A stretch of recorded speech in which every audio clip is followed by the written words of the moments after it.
নমস্কার, সবাই কেমন আছেন? আশা করি সবাই খুব ভালো আছেন। আমিও খুব ভালো আছি। আমার এই ছোট্ট পেজটিতে আপনাদেরকে স্বাগতম।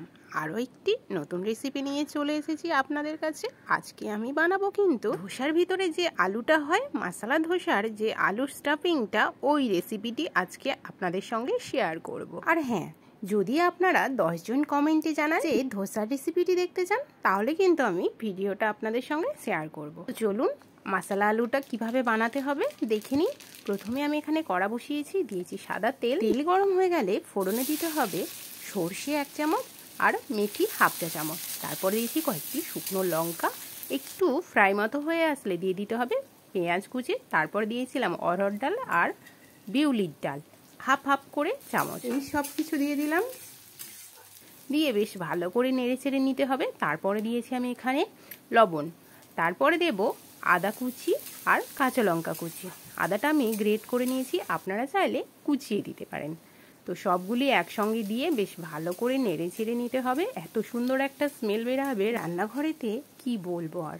সাউথ ইন্ডিয়ান খাবারগুলো কিন্তু খুবই টেস্টি হয়, কিন্তু খুব হালকার উপরে রান্না হয়, বেশি মশলা ব্যবহার হয় না, কিন্তু এতটা টেস্টি আপনারা যদি না বাড়িতে বানান বুঝতেই পারবেন না। এবার আমি ওর মধ্যে দিয়ে দিয়েছিলাম হিং 1 চা চামচের 4 ভাগের 1 ভাগ দিয়ে নেড়ে চেড়ে নিয়েছি। তারপরে দিয়েছিলাম চীনাবাদাম 1 মুঠো, টমেটো দিয়েছি একটা গোটা বড় টমেটো, কুড়িয়ে বেশ ভালো করে নেড়ে চেড়ে নিয়ে হলুদ গুঁড়ো আর কাশ্মীরি রেড চিলি পাউডার দিয়ে দিলাম 1/2 চা চামচ মতো করে, দিয়ে বেশ ভালো করে এবারে মশলাটাকে নেড়ে চেড়ে কষিয়ে নিতে হবে।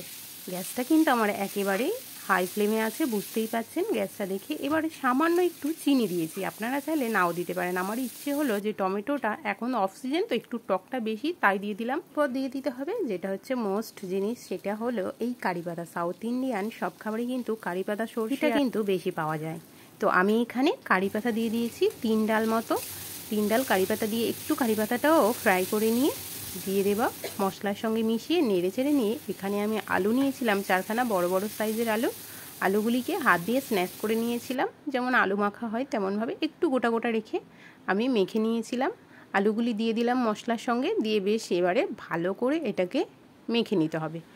গ্যাসটাকে কিন্তু আমি হাই ফ্লেমেই রেখেছি, রেখে এখন আলুটাকে বেশ ভালো করে ফ্রাই করে নিতে হবে, মশলার সঙ্গে ভালোভাবে মিশিয়ে নিতে হবে। এভাবে খুন্তি দিয়ে নেড়ে নেড়ে দেখেই বুঝতে পাচ্ছেন এই আলুটা এতটাই টেস্টি হয়েছিল যে শুধু খেতে ইচ্ছে করছিল।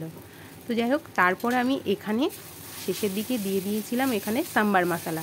আপনারা চাইলে এখানে কিন্তু জিরে গুঁড়ো ধনে গুঁড়ো অ্যাড করতে পারেন। আমি কিন্তু সাম্বার মশলা বাড়িতে থাকায় আমি ওটাই দিয়ে দিলাম, ভাবলাম এটাই বেস্ট হবে, তাই দিয়ে দিলাম। আর শেষে দিয়ে দিয়েছিলাম ধনিয়া পাতা কুচি দিয়ে আবার একটু নেড়ে চেড়ে নিচ্ছি। দেখতেই পাচ্ছেন তেল ছেড়ে আমার কড়ার থেকে কিন্তু আলুটা উঠে এসেছে, তাহলে বুঝে যাবেন যে আলুটা পুরোপুরি কমপ্লিট হয়ে গেছে, একেবারে ধোসার জন্য রেডি হয়ে গেছে। এই ধোসার উপরে কিন্তু এই আলু স্টাফিংটা দিয়ে যখন বানানো হয় অপূর্ব একটা সুন্দর স্মেল আসে, আর খেতে হয় দুর্দান্ত, সঙ্গে কোনো চাটনিই লাগে না।